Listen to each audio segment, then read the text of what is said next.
अनेक महिन्यांपासून ही कामं सुरू आहेत आणि या कामांकरता बृहन्मुंबई महानगरपालिकेकडून 31 मेची डेडलाईन देण्यात आली आहे। काही ठिकाणी काँक्रिटीकरणाचं काम पूर्ण झाल्याचं बघायला मिळतंय, तर काही ठिकाणी काँक्रिटीकरणाची कामं अजूनही सुरू आहेत।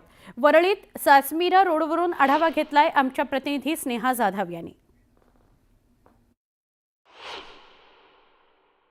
मुंबईत ठिकठिकाणी रस्त्याच्या काँक्रिटीकरणाचे काम जे आहे ते सुरू आहे। बऱ्याच दिवसांपासून हे कामं सुरू आहेत। मुंबईत बऱ्याच ठिकाणी रस्त्याचे काँक्रिटीकरण जे आहे ते करण्यात येत आहे। आता आपण आहोत वरळीतील सासमीरा रोड या ठिकाणचे आपण दृश्य पाहतोय।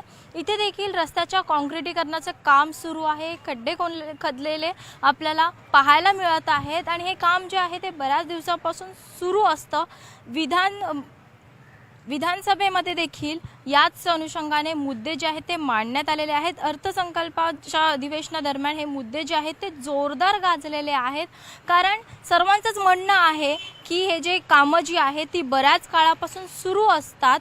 विधानसभा अध्यक्ष राहुल नार्वेकर यांचं देखील म्हणणं होतं की ही जी कामं आहेत ती टेंडर पास होऊन देखील ही कामं जी आहेत ती पूर्ण होत नाही आहेत। तर त्याच अनुषंगाने काही दिवसांनंतरच याच रोडच्या काँक्रिटीकरणाच्या मुद्द्यावरती बैठक देखील लावण्यात आलेली होती आणि या बैठकीत देखील चर्चा करण्यात आली। त्याच अनुषंगाने नंतर देखील BMCचे म्हणजेच महानगरपालिकेचे आयुक्त यांनी देखील निर्देश दिलेले आहेत की जी कामं आहेत, रस्त्याची कामं आहेत ती 31 मे पर्यंत पूर्ण व्हावीत आणि ही कामं करत असताना कुठल्याही ठिकाणी निकृष्ट दर्जाचे काम व्हायला नकोय, काम अगदी चोख व्हायला हवंय असे देखील त्यांच्याकडून निर्देश देण्यात आलेले आहेत। परंतु आपण काही ठिकाणी देखील पाहिलेलं आहे रस्त्याचे काम पूर्ण झालेलं आहे, परंतु निकृष्ट दर्जाचं काम देखील आपल्याला पाहायला मिळत आहे आणि त्याच अनुषंगाने आता बाकी ठिकाणी देखील जे रस्त्याचं काम सुरू आहे ते कशा प्रकारे पार पडणार आहे या सर्व गोष्टीचा आढावा आपण नक्कीच 31 मे रोजी घेणार आहोत। व्हिडिओ जर्नलिस्ट सचिन कुबडेसह स्नेहा जाधव, न्यूज 18 लोकमत, मुंबई। रस्त्यांची कामं ही 31 मे पर्यंत पूर्ण करा असं अल्टिमेटमच मुंबई पालिका आयुक्तांनी दिलेलं आहे, पण ही रस्त्याची कामं 2 महिन्यात पूर्ण होतील का असा प्रश्न मुंबईकरांना पडलाय। लोअर परळमध्ये रस्त्यांची नेमकी परिस्थिती काय आहे ते जाणून घेऊयात आमच्या प्रतिनिधी सुष्मिता भदाणे यांच्याकडून। सुष्मिता भदाणे पाटील या लोअर परळ भागामध्ये आहेत, त्यांच्याशी बोलूया। सुष्मिता, लोअर परळ, वरळी, इकडे आर्थर रोडचा भाग असेल, या सगळ्या ठिकाणी खोदून ठेवलेलं होतं। अनेक महिने वारंवार याचा त्रास मुंबईकर सहन करतायत। तुला लोअर परळ मधली काय परिस्थिती दिसते? खरं तर 70 दिवसांचं अल्टिमेटम आयुक्त भूषण गगराणी यांनी दिलेलं आहे, पण ही डेडलाईन पाळणं तसं कठीणच आहे, कारण अगदी डिसेंबर महिन्यापासून आपण जर बघितलं तर हा जो मार्ग आहे JK मार्ग हा थेट डिलाईल रोडवरनं लोअर परळच्या दिशेला जातो आणि त्यानंतरची पुढची कनेक्टिव्हिटी आहे ती कोस्टल रोडची, वरळी वांद्रे सिलिंगची। डिसेंबर महिन्यापासून या रस्त्याचं काम सुरू आहे, विविध टप्प्यांमध्ये काँक्रिटीकरण सुरू आहे। समोरून तुम्ही जर याचा एकूणच कनेक्टिव्हिटी बघितली तर दादर, करी रोड, वरळी, लोअर परळ या भागांमध्ये अनेक कॉर्पोरेट ऑफिसेस आहेत, अनेक रुग्णालये आहेत। या सगळ्यांना या अशा कामांमुळे प्रचंड त्रास होत आहे। मुळातच ज्या वेळेला अशा पद्धतीचे रस्ते बांधण्यासाठी घेतले जातात त्यावेळेला पालिका प्रशासनानं अधिकाऱ्यांना सुद्धा आता कडक निर्देश दिलेले आहेत। रात्रीच्या वेळी येऊन पाहणी करणं, कामाचा डेली रिपोर्ट सादर करणं आणि जर ही कामं वेळेत पूर्ण झाली नाहीत तर 31 मे नंतर अधिकारी आणि त्याचबरोबर कंत्राटदार या सगळ्यांवरती कारवाई करण्यात येणार आहे। इथून जाणारी येणारी जी लोक आहेत त्यांना पर्यायी व्यवस्था नाहीये वाहतुकीसाठी। एकीकडे कोस्टल रोड सारखा महत्त्वाचा मार्ग आपण खुला केलेला आहे, पण कोस्टल रोड पर्यंत पोहोचण्यासाठी जी तारेवरची कसरत आहे, अडथळ्यांची शर्यत आहे, ती या काँक्रिटीकरणामुळे आपल्याला सामोरं जावं लागतं, अशा पद्धतीचं चित्र आहे। या सगळ्या बैठकीमध्ये आयुक्तांनी काही महत्त्वाच्या सूचना दिलेल्या आहेत, त्यामध्ये मायक्रो प्लॅनिंगचा मुद्दा समोर आला। पण जिथे डिसेंबर पासून कामाला सुरुवात झाली तो रस्ता आज मार्च उजाडून गेला, एप्रिल महिन्याला सुरुवात होतीये, त्यापूर्वी सुद्धा पूर्ण होत नसतील तर 70 दिवसांची डेडलाईन किती कामी येईल हा महत्त्वाचा मुद्दा असणार आहे। या कामांचा दर्जा घाई गडबडीमध्ये खालावण्याची सुद्धा शक्यता आहे। अनेक ठिकाणी काँक्रीटचे रस्ते हे खोदण्यात आलेले आहेत, पूर्वी ज्या पद्धतीचे डांबरी रस्ते होते त्यामध्ये युटिलिटी एरिया नव्हता, परंतु युटिलिटी तयार करण्यासाठी म्हणजे याच रस्त्याच्या दोन्ही बाजूला जर आपण बघितलं तर प्रचंड सामान आपल्याला ठेवलेलं पाहायला मिळतंय. जे पाईप्स आहेत ते इथे ठेवलेले आहे, ते साहित्य इथे ठेवण्यात आलेलं आहे. युटिलिटी एरिया बनवण्यासाठी आणि कॉन्क्रीटचा रस्ता बनवण्यासाठी लागणारा वेळ याच्यात प्रचंड तफावत आहे. म्हणजे या रस्त्याचं काम पूर्ण झालंय, हा रस्ता कॉन्क्रीटचा आहे, पण युटिलिटी तयार नाही म्हणून हा वापरासाठी सज्ज नाहीये. आणि पर्यायानं याचा थेट परिणाम कोणावर होतो तर आपण दोन्ही बाजूने बघाल तर रस्ता तयार आहे, अर्धवट काम पूर्ण झालेलं आहे आणि युटिलिटी सज्ज नाही, युटिलिटी एरिया बनवण्यात आलेला नाही म्हणून तो वाहतुकीसाठी योग्य नाही. अशा पद्धतीचा निष्कर्ष काढून नाहक मुंबईकरांना त्रास दिला जात आहे. ही परिस्थिती फक्त लोअर परळची आहे का तर नाही.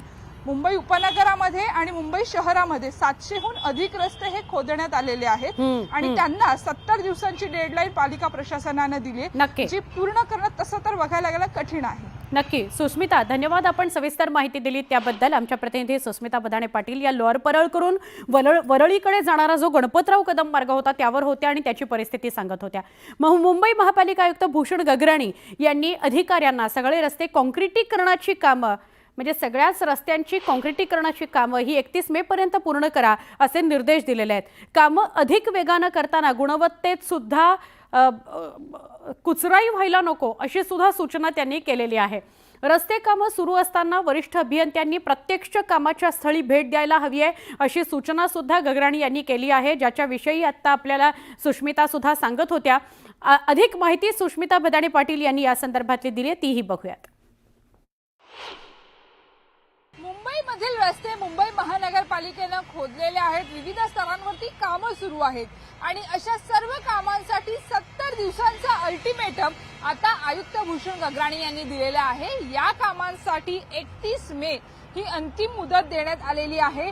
सर्व अधिकाऱ्यांनी रात्रीच्या वेळी जाऊन पाहणी करावी, रेडीमिक्स कॉन्क्रीट प्लांट यांना प्रत्यक्ष भेटी द्याव्यात आणि जर वेळेच्या आधी ही कामं पूर्ण झाली नाहीत, गुणवत्तेमध्ये खराबी दिसली तर थेट कॉन्ट्रॅक्टरवर आणि अधिकाऱ्यांवरती कारवाईही करण्यात येणार आहे. पावसाळ्यापूर्वी साधारणपणे संपूर्ण मुंबईचा विचार केला तर 701 किलोमीटरचे प्रकल्प जे आहेत ते हाती घेण्यात आलेले आहेत आणि अनेक ठिकाणी अशाच पद्धतीचं काँक्रिटीकरणाचं काम ही सुरू असल्याचं पाहायला मिळतंय, ज्यामुळे प्रचंड वाहतूक कोंडीचा सामना करावा लागत आहे. खरं तर कामे अधिक वेगाने होत असताना मायक्रो प्लॅनिंग तुम्ही करा, सरप्राईज व्हिजिट करा, अधिक गती वाढवा आणि गुणवत्तेकडे सुद्धा लक्ष द्या अशा कडक सूचना आयुक्तांनी दिलेल्या आहेत. परंतु मुंबईमधील एकूण परिस्थिती बघता पावसाळ्याच्या आधीच मोठ्या प्रमाणात ठिकठिकाणी हे रस्ते खोदण्यात आलेले आहेत, ज्यामुळे मुंबईकरांना वाहतूक कोंडीचा त्रास सहन करावा लागतो. आता सध्या आपण आहोत भडकमकर मार्गावरती. ऑपेरा हाऊसच्या नजीकचा हा अतिशय महत्वाचा परिसर आहे आणि याच परिसरामध्ये गेल्या अनेक दिवसांपासून हे काम सुरू आहे. एक गोष्ट बघणं महत्वाची असणार आहे की हे काम 31 मेच्या आधी पूर्ण होतं का आणि ज्या पद्धतीची माहिती प्रशासनाकडनं देण्यात येत आहे की तुम्ही नीट बारकाईने लक्ष द्या आणि या लक्ष देण्याच्या प्रक्रियेमध्ये हयगय झाली तर कारवाई करण्यात येईल. ही कारवाई नेमकी कोणावर होते हे बघणंही महत्वाचं असणार आहे. व्हिडिओ गणेश कदमसह सुस्मिता बदाणे पाटील, न्यूज 18 लोकमत, मुंबई. मुंबईमध्ये ठिकठिकाणी रस्त्यांच्या काँक्रिटीकरणाचं काम सुरू आहे. गेल्या अनेक महिन्यांपासून ही कामं सुरू आहेत. या कामांकरता महापालिकेकडून 31 मेची डेडलाईन दिली गेली आहे. काही ठिकाणी काँक्रिटीकरणाचं काम पूर्ण झाल्याचं बघायला मिळत आहे, पण ते काम निकृष्ट दर्जाचं घाईघाईत केलं गेलं आहे असंही समोर आलंय. मुंबईतील लोखंडवाला परिसरातील अच्युतराव पटवर्धन रस्त्याचा आढावा घेतला आमच्या प्रतिनिधी स्नेहा जाधव यांनी.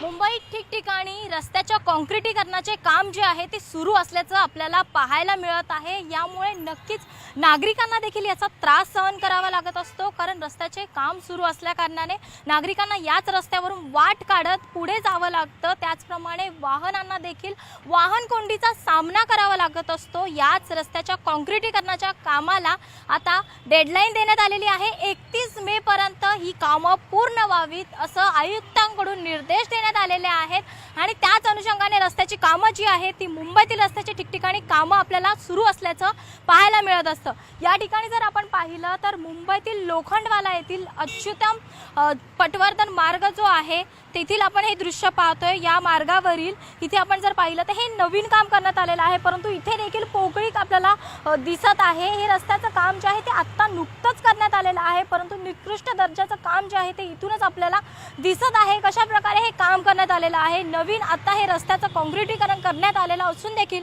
इथे या प्रकारची आपल्याला गोष्टी दिसून आहेत। या ठिकाणी जरी आपण पाहिलं तर हे रस्त्यावरती चेंबर बसवण्यात आलेले आहेत, परंतु या चेंबरवरती जर आपण पाहिलं तर इथे पोकळी किती मोठ्या प्रमाणावर आपल्याला दिसून येते। अगदीच हात सहजपणे जातील हाताची बोटं इतक्या मोठ्या प्रमाणे ही पोकळी दिसत आहे। कोणाचा मोबाईलही या ठिकाणी जाऊ शकतो, त्याचप्रमाणे कोणाचाही म्हणजे नुकसान यामध्ये होऊ शकतं। आत्ताच हे रस्त्याचं काम केलेलं असताना देखील इथे आपल्याला या प्रकारचं निकृष्ट दर्जाचं काम जे आहे ते ठिकठिकाणी पाहायला मिळत आहे। याच रस्त्याच्या कामांना जे आहे ते महानगरपालिकेकडून डेडलाईन देण्यात आलेले आहे आणि याच अनुषंगाने 31 मे पर्यंतची ही डेडलाईन आहे आणि याच अनुषंगाने इथे जे कामं सुरू आहेत म्हणजे ही जी रस्त्याची कामं सुरू आहेत करत आहेत त्यामध्ये नक्की काय करत आहेत, इतकं निकृष्ट दर्जाचं काम जे आहे ते कशासाठी डेडलाईन जवळ आलेली आहे त्या अनुषंगाने केली जात आहे का, नक्कीच हा सर्वांपुढेच प्रश्न उभा राहिलेला आहे। यापुढे देखील इतर ठिकाणाची कामं कशा प्रकारे होत आहेत याचा देखील आढावा आपण घेणार आहोत। व्हिडिओ जर्नलिस्ट सचिन कुबडेसह स्नेहा जाधव, न्यूज 18 लोकमत, मुंबई। एक छोटासा ब्रेक घेऊ। तुम्ही बघताय मुलुक महाराष्ट्र, न्यूज 18 लोकमतवर।